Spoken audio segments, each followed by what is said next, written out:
এলাকা কোরআনুল কারীম আছে তেলাওয়াত কথা হচ্ছে কিন্তু এইগুলি তরুতাজা করার জন্য পিছনে কি করতে হয় মেহনত উদ্দেশ্য একটাই এলাকার মানুষগুলি সত্য জিনিসটা জানো ভালো জিনিসগুলি বুঝো আমল এরকম বীর বাহাদুর আমার বাপ সাদাদের সময় এই কোরআন কি বুঝতো না এই হাদিস বুঝতো না এখন এই মাদ্রাসা হচ্ছে শ্রম দিচ্ছে এলাকার বাসী মোটামুটি কোরআন কি জিনিস এটা কম পক্ষে আলোচনা করে আলহামদুলিল্লাহ এই বুঝতে তো এটা আগে দিতে খ্রিস্টানদের কাছে কোরআন দিলে কোরআন আইডি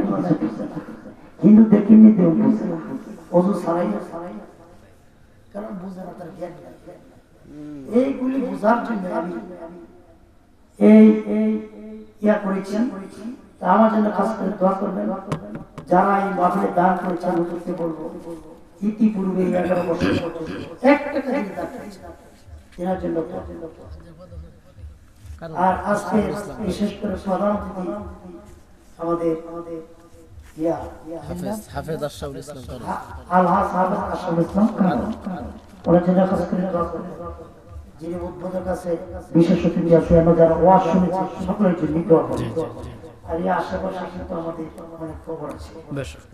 আমার বাবা শুয়ে